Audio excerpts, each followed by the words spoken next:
Genesis chapter 14. At the time when Amraphel was king of Shinar, Arioch, king of Elasar, Kedorlaomer, king of Elam, and Tidal, king of Goyim, these kings went to war against Bera, king of Sodom, Bersha, king of Gomorrah, Shinab, king of Admah, Shemeba, king of Zeboim, and the king of Bela, that is Zoar. All these latter kings joined forces in the valley of Siddim, that is the Dead Sea Valley. For 12 years they had been subject to Kedorlaomer, but in the 13th year they rebelled. In the 14th year, Kedorlaomer and the kings allied with him went out and defeated the Rephaites in Ashtaroth-Karnaim, the Zuzites in Ham, the Emites in Sheva, Kiriathaim, and the Horites in the hill country of Seir as far as El-Paran, near the desert.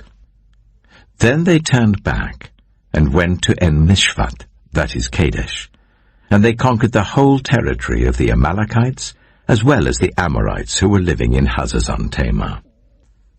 Then the king of Sodom, the king of Gomorrah, the king of Admah, the king of Zeboim, and the king of Bela, that is Zoar, marched out and drew up their battle lines in the valley of Siddim against Kedorlaomer, king of Elam, Tidal, king of Goyim, Amraphel, king of Shinar, and Arioch, king of Elasar, 4 kings against 5.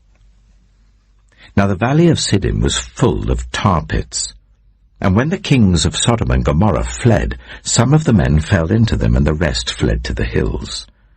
The 4 kings seized all the goods of Sodom and Gomorrah and all their food. Then they went away. They also carried off Abram's nephew, Lot, and his possessions, since he was living in Sodom.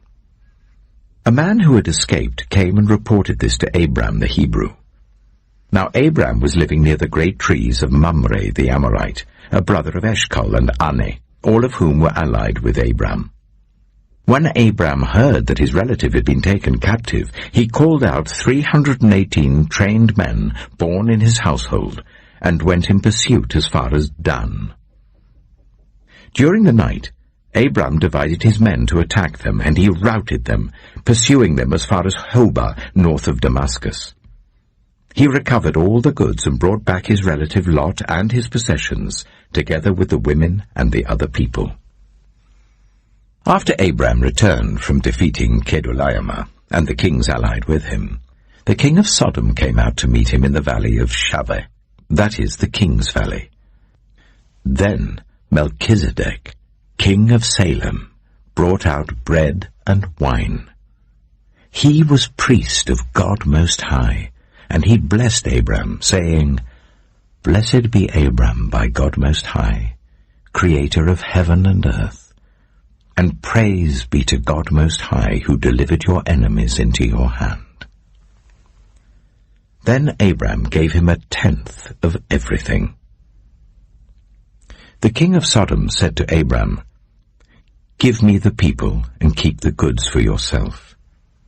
But Abram said to the king of Sodom, "With raised hand I have sworn an oath to the Lord, God Most High, creator of heaven and earth, that I will accept nothing belonging to you, not even a thread or the strap of a sandal, so that you will never be able to say, 'I made Abram rich.' I will accept nothing but what my men have eaten and the share that belongs to the men who went with me, to Ane, Eshcol, and Mamre. Let them have their share."